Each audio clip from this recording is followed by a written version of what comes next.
નમસ્કાર, ગુજરાતના સૌથી મોટા ઓટીટી પ્લેટફોર્મ બીવી ન્યૂઝ ગુજરાતમાં હું સુભાષ આપનું સ્વાગત કરું છું. ધારાસભ્યો માટે નવા એમએલએ ક્વાર્ટરની યોજના રદ કરવા બાબતે જિગ્નેશ મેવાણીએ મુખ્યમંત્રીને પત્ર લખ્યો.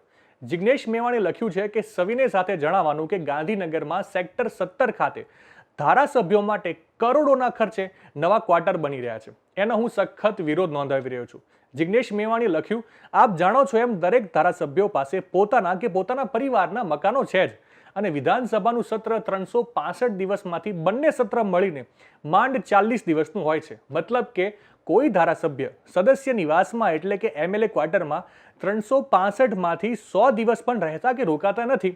આટલા ઓછા દિવસો માટે નવા એમએલએ ક્વાર્ટરમાં 110 કરોડના ફર્નિચરની કોઈ જરૂર નથી. ધારાસભ્યો માટે આલીશાન ક્વાર્ટર બનાવવા અને એમાં લાખોનું ફર્નિચર કરવું એ સામાન્ય લોકોની હાંસી ઉડાવવાની વાત છે. 250 કરોડથી વધુના આ પ્રોજેક્ટને અટકાવી દઈ ત્યાં ધારાસભ્યોને બદલે ગાંધીનગરના જ ઘર વિહોણા લોકો માટે આવાસ યોજના બનાવી દેવી જોઈએ. એક પણ ધારાસભ્ય સરકારી સદસ્ય નિવાસમાં વર્ષના 100 દિવસ પણ રોકાતા નથી, ત્યારે જેનો ઉપયોગ જ નથી થતો એમાં કરોડોનો ધુમાડો કરવાનો શું અર્થ? આવા આલીશાન મકાનો અને એમાંય આલીશાન ફર્નિચર ઊભું કરીને આપણે રાજ્યના સામાન્ય નાગરિકોને શું સંદેશો આપીએ છીએ?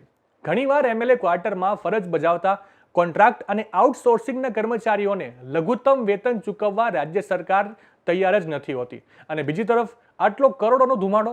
અને જો હાલના એમએલએ ક્વાર્ટરમાં સમારકામની જરૂર હોય તો સારામાં સારા તજજ્ઞો પાસે એનું સમારકામ કરાવી દેવું જોઈએ, પણ નવા એમએલએ ક્વાર્ટરની કોઈ જરૂર નથી એ નક્કી છે. પોલીસ લાઇન હોય કે અન્ય સરકારી ક્વાર્ટર જે ખૂબ જ નાના અને હવા ઉજાસ રહિત હોવાનું ધ્યાનમાં આવ્યું છે. સરકારમાં ઉચ્ચ હોદ્દો ધરાવતા વર્ગ 1ના તથા વર્ગ 2ના અધિકારીઓના ક્વાર્ટર પણ જૂના અને જર્જરિત હાલતમાં હોય છે, ત્યારે વર્ગ 3ના કર્મચારીઓના આવાસની સ્થિતિ શું હશે તે કલ્પી શકાય છે. આવા સમયે સરકારે કરોડોનો ધુમાડો બિનજરૂરી એમએલએ ક્વાર્ટર્સમાં કરવાને બદલે સરકારમાં ફરજ બજાવતા કર્મચારીઓને રહેવા આધુનિક આવાસ પૂરા પાડી તેમના પણ સર્વાંગી વિકાસનો ઉમદા ખ્યાલ ધ્યાને રાખવો જોઈએ. એક પણ ગુજરાતી ઘર વિહોણો હોય ત્યાં સુધી કરોડોના ધુમાડા કરી ધારાસભ્યો માટે આવા આલીશાન ફર્નિચરવાળા ફ્લેટ અથવા તો ક્વાર્ટર ઊભા કરવાની કોઈ જરૂર નથી. આપ મુખ્યમંત્રી તરીકે આ મુદ્દા પર મક્કમતાપૂર્ણ નિર્ણય લઈ ઘર વિહોણા લોકો માટે આ મુદ્દો વિચારશો એની વિનંતી છે. નવા સમાચાર, નવી અપડેટ સાથે ફરી મળીશું. ત્યાં સુધી મને રજા આપશો. નમસ્કાર.